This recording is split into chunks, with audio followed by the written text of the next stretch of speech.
So to have a bill where you go and rename this state-owned enterprise, you force all traders to register, you limit competition, you are hamstringing, you are basically just reducing returns to farming. You are actually attacking and disabling the sector that you are supposed to actually help grow.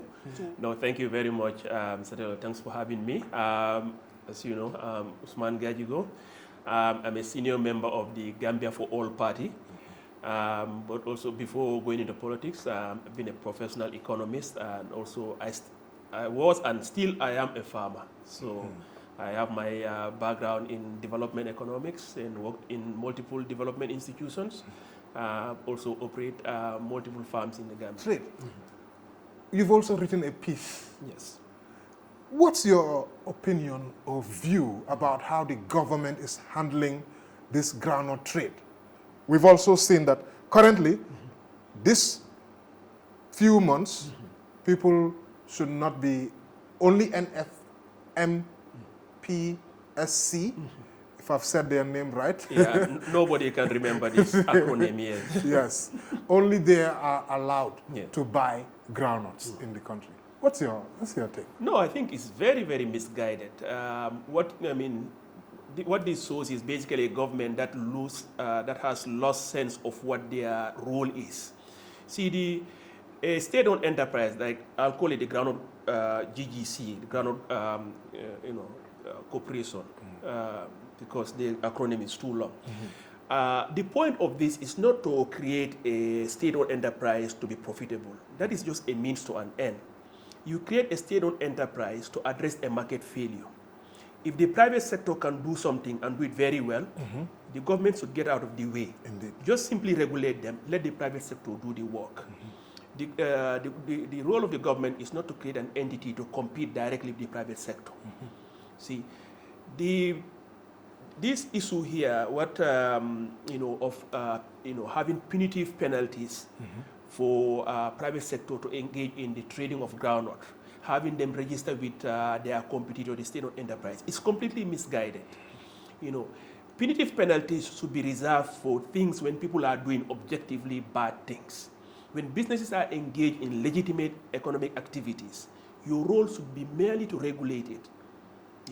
Right now, the groundnut sector, what farmers need is increased demand for groundnut so that the returns to their hard work is high, so that after 7 months of work, they get a good return. The private sector traders coming in, they are helping that, because the more people buy from farmers, the more there'll be competition and the price will go up and farmers will benefit. But when you create an entity and say only that entity will trade, and you want to block every other entity, you're creating what is called a monopsony. It's the opposite side of monopoly. Monopoly is only when one farm is producing something. Monopsony is only when one farm is buying something. It is the complete opposite. In both cases, monopsony and monopoly are the complete opposite of competition. So when you have one government entity buying, this is the situation you have where the government sets a single price, whether farmers like it or not. And it is what is happening right now. For the past 3 years, the government sets the price at which they buy groundnut. And that price is fixed. Now in the Gambia, we all know the cost of everything is going up significantly. Is it fair to the farmers that the inputs, everything that they buy, the cost of that is going up, but when they are forced to sell only to one entity, they are forced to sell at a fixed price? That's not fair. So to have a bill where you go and rename this state-owned enterprise, you force all traders to register, you limit competition, you are hamstringing, you are basically just reducing returns to farming. You are actually attacking and disabling the sector that you are supposed to actually help grow. So they've got to the point where the government, again, let me just name Demba Sabali here, who heads the Ministry of Agriculture. They've lost sight of what their role and responsibility should be, which is to make sure that this sector is vibrant and farmers get a high return.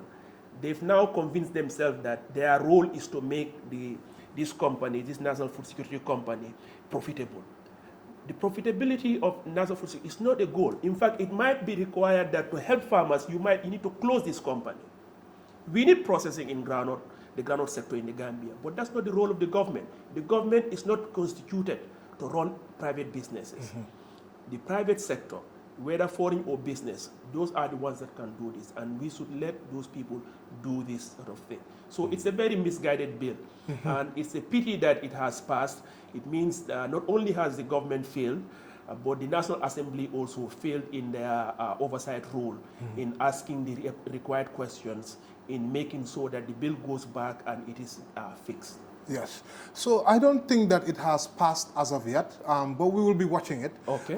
For those who might be wondering what the bill is, we'll flash it on the screen. Okay. It's saying a person shall not import or export groundnut or cashew without a license from the ministry at a fee determined by the ministry. They haven't actually put the punishment, right? But obviously, if you have to have a license and you violate it, that could be another. Yeah, the minister, basically recommended a very high penalty in millions and months of imprisonment, up to 5 years. Wow. So that's what the minister has recommended National Assembly do. And some of them are pushed, to their credit, including Sidinjai, they are pushing back. Yes.